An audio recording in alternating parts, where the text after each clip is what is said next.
அஸ்ஸலாமு அலைக்கும் வரஹ்மத்துல்லாஹி வபரகாத்துஹு. இது உங்கள் இஸ்லாம் ஆஃப் யூனிட்டி சேனல். இந்த சேனலில் இன்றைக்கி நம்ம இந்த 3 வார்த்தையை நம்ம அதிகமாக கூறினோம்னா அல்லாஹ் சுப்ஹானஹு நமக்கு அதிகமான வசதி வாய்ப்புகளையும் அதிகமான நன்மைகளையும் தரக்கூடியவனாக இருக்கேன். அது என்ன வார்த்தைங்கிறது இன்ஷால்லா நம்ம இந்த வீடியோவில் தெரிஞ்சுக்கலாம். நீங்கள் இந்த வீடியோவை முழுசாக பாருங்கள். அப்போ தான் நான் சொல்ல வர விஷயம் உங்களுக்கு தெளிவாக புரியும். நீங்கள் இப்போ தான் நம்ம சேனலை முதல் முறையாக பார்க்குறீங்கன்னா சப்ஸ்கிரைப் பண்ணி வச்சுக்கோங்க. அதாவது கேட்டிங்கன்னா, அல்லாஹ்வோட தூதர் நபிகள் நாயகம் ஸல்லல்லாஹு அலைஹி வஸல்லம் அவர்கள் அல்லாஹ்வுக்கு மிகவும் பிடித்த நபி அவர்கள். அது மட்டும் இல்லை, ஏனைய நபிமார்களையும் இந்த ஒரு வார்த்தை சொல்லாதனால அல்லாஹ் சுப்ஹானஹு தஆலா என்ன செஞ்சிருக்கேன், கண்டிக்கக்கூடியவனாகவும் என்ன செஞ்சிருக்கேன், கண்டித்து இருக்கின்றான். அது என்ன வார்த்தைங்கிறத இன்ஷா அல்லாஹ் நம்ம தெரிஞ்சுக்கலாம். முதலாவதாக பார்த்தீங்கன்னா, நபி சுலைமான் அலைஹிவஸல்லம் அவர்கள் தன்னோட மனைவிட்ட பார்த்தீங்கன்னா இரவில் செல்லும்போது அவர்கள் இன்ஷா அல்லாஹ் என்று சொல்லாமல் நான் என்ன செய்வேன், என் மனைவியுடன் இருந்து நல்ல பிள்ளைகளை பெற்று விடுவேன் என்று கூறினார்கள். அதற்கு மாறாக அவர்களுக்கு அல்லாஹ் சில குழந்தைகளை கொடுத்தேன். அது சரியில்லாத குழந்தைகளாக கொடுத்தான். அப்போ இந்த வார்த்தையை அவர்கள் சொல்லாதனால தான் அவர்களுக்கு இந்த தண்டனை அல்லாஹ் கொடுத்தான். இரண்டாவதாக நபிகள் நாயகம் ஸல்லல்லாஹு அலைஹி வஸல்லம் அவர்களுக்கு வஹி வந்து கொண்டிருந்த போது அவர்களிடம் ஒரு யூதர்கள் கேட்குறாங்க, என்ன செய்கிறாங்க, 3 கேள்விகளை கேட்குறாங்க. அதற்கு நீங்கள் பதில் சொல்ல வேண்டும் என்று சொன்னார்கள். அதற்கு அல்லாஹ்வோட தூதர் நபிகள் நாயகம் ஸல்லல்லாஹு அலைஹி வஸல்லம் நாளை சொல்கிறேன் என்று சொன்னார்கள். அதற்காக அவர்கள் வஹியே வராமல் 1 வாரம் காலம் தாமதமானது. அதனால் அவர்கள் மிகவும் வருந்தி அல்லாஹ்விடம் பாவ மன்னிப்பு கேட்டபோது அல்லாஹ் அந்த குர்ஆன் ஆயத்திலே சொன்னான், நபியே, நீங்கள் எது செய்ய நாடினாலும் இன்ஷா அல்லாஹ் அல்லாஹ் நாடினதை தவிர எதுவும் நடக்காது என்று கூறுங்கள் என்று அல்லாஹ்வோட தூதருக்கு அல்லாஹ்வோட தூதருக்கு அல்லாஹ் குர்ஆனில் கண்டிச்சிருக்கேன். இப்போ நம்ம பார்த்தீங்கன்னா முஸ்லீம் மக்கள், பெரும்பாலான மக்கள், அல்லாஹ் பாதுகாத்த மக்களை தவிர நிறைய பேர் இந்த வார்த்தை வாயில் வர்றதே இல்லை. என்னென்னு கேட்டிங்கன்னா, நாளைக்கு பார்த்துக்கலாம், நாளைக்கு இருப்போம். அல்லாஹ் நாடுனா தான் எந்த ஒரு காரியமும் நடக்கும் தவிர அவன் நாடாமல் எந்த காரியமும் நடக்கவே செய்யாது. அதனால் நம்ம என்ன செய்யணும், எந்த ஒரு செயல் செய்தாலும் இரவு எப்போனாலும் சரி இன்ஷா அல்லாஹ் அல்லாஹ் நாடுனால் நடக்குங்கிற இந்த வார்த்தையை நம்ம சொல்லிக்கிட்டே இருக்கணும். அப்போ தான் அல்லாஹ்வுக்கு பிடிக்கும்.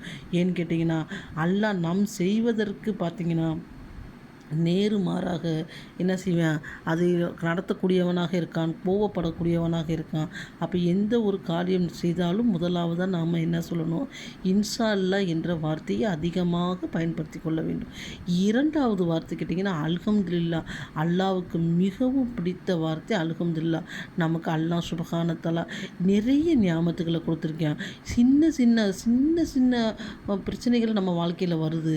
அதை நம்ம பெரிய பிரச்சனையை நினச்சிக்கிட்டு என்ன செய்கிறோம், நமக்கு மன கஷ்டமாக இருக்குது. இப்போ நம்மக்கிட்ட யாராவது ஒருத்தவங்க ஃபோன் பண்ணி நீங்கள் நல்லா இருக்கீங்களான்னு கேட்டால் நம்ம ஃபஸ்ட்டு சொல்ல வேண்டிய வார்த்தை அல்ஹம்துலில்லாஹ். அப்படி தான் அந்த வார்த்தையை நம்ம சொல்லணும். சொல்லிட்டு தான் நம்ம என்ன செய்யணும், அடுத்து நம்ம பேச ஆரம்பிக்கணும். அல்ஹம்துலில்லாஹ். நமக்கு என்ன குறை இருந்தாலும் அல்ஹம்துலில்லாஹ்னு சொல்ல அல்லாஹ் சுப்ஹானஹு தஆலா நம்ம உடல் ரீதியாகவும் நம்ம பொருளாதார ரீதியாகவும் நம்ம குழந்தைகள் ரீதியாகவும் எந்த விஷயமா இருந்தாலும் அல்லாஹ் சுப்ஹானஹு தஆலா அதற்கு என்ன செய்ய பரக்கத் செய்யக்கூடியவனாக இருக்கிறேன். உங்கள் குழந்தைங்க எப்படி இருக்காங்க, பொதுவாக பார்த்திங்கன்னா நம்ம பிள்ளைங்க சொல் பேச்சு கேட்காம நமக்கு பிடிக்காதவங்களாக இருப்பாங்க. இருந்தாலும் மற்றவங்க கேட்குற அல்ஹம்துலில்லாஹ் என் பிள்ளை நல்லா இருக்குது அப்படின்னு சொல்ல உங்களோட வாழ்க்கை எப்படி இருக்குது, அல்ஹம்துலில்லாஹ் அப்படின்னு சொல்லி நம்ம சொல்லக்கூடியவங்களாக இருக்கணும். இதற்கு ஒரு உதாரணம் கேட்டிங்கன்னா, நபி இப்ராஹிம் அலைஹிஸ்ஸலாம் அவர்கள் தன் மகன் இஸ்மாயில் அலைஹிஸ்ஸலாம் தன் மனைவியும் என்ன செஞ்சாங்க, காபத்துல்லாவில் போய் விட்டுட்டு வந்தாங்க. அது எல்லாருக்குமே தெரியும். அவர்கள் முதல் முறையாக அந்த குழந்தையை பார்க்க போகிறப்ப பலியிடுறதுக்காக போனாங்க. இரண்டாவது முறை பார்க்க போகிறப்ப காபத்துல்லாவை கெட்டுறதுக்காக போனாங்க. மூணாவதாக தன் மகனை பார்ப்பதற்காக போன போது அங்கு தன் மகன் இல்லை, அவரோட மனைவி தான் இருந்தாங்க.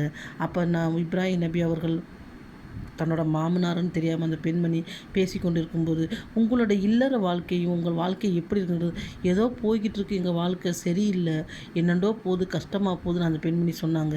உடனே இப்ராஹிம் நபி அவர்கள், நான் இப்படி தூரத்துலேருந்து வர்றேன், உங்கள் கணவர் வந்தால் சொல்லுங்கள், நீ வீட்டோட நிலப்படியை மாற்றி அமைக்க சொல்லுங்கள், அப்போ தான் அவருக்கு வாழ்க்கை நல்லா இருக்கும்னு.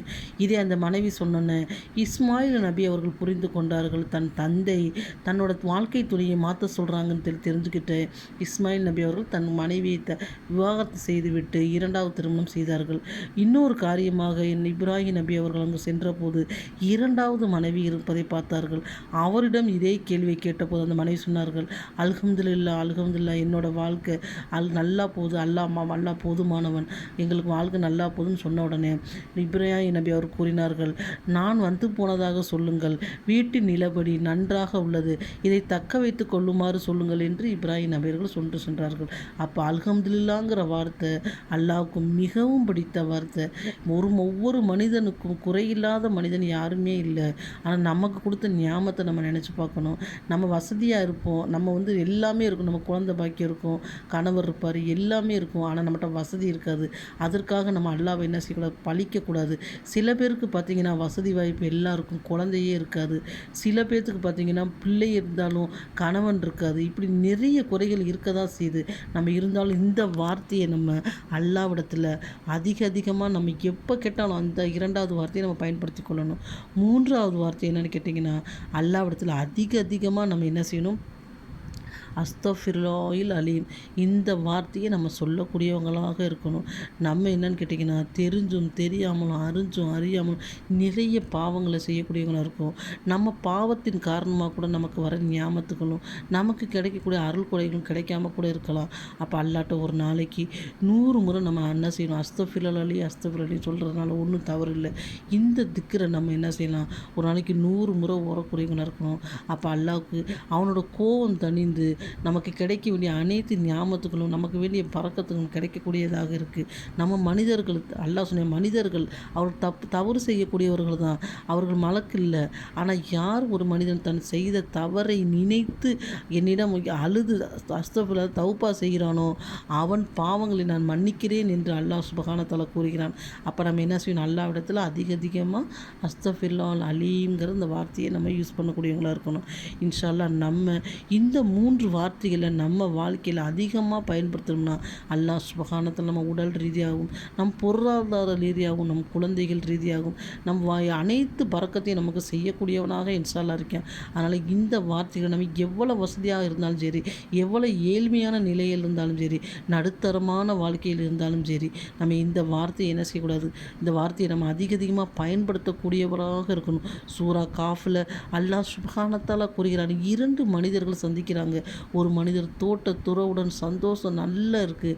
அப்போ அவர் தோட்டத்தில் நுறந்த உடனே என்ன சொல்லணும், வலாகவுல இல்லாமல் அல்ஹம்துலில்லாஹ் அப்படின்னு சொல்லணும். அதுக்கு மாறாக அவர் அப்படி சொல்லவில்லை, இது என்னுடையது, நான் சம்பாதிச்சது, நான் கொண்டு வந்து சொன்னார். உடனே அவர் நண்பர் சொன்னார், அப்படி சொல்லாதீர்கள், இது உன் அல்லாவின் ஞாபத்து, என் அல்லாவின் அருள் கொடைகள், மாசா அல்லா வலாகவுல இல்லா பில்லாஹில் அலீல் அலீம் அல்ஹம்துலில்லாஹ்னு சொல்லுங்கன்னு சொன்னதுக்கு அந்த மனிதர் சொல்லவில்லை.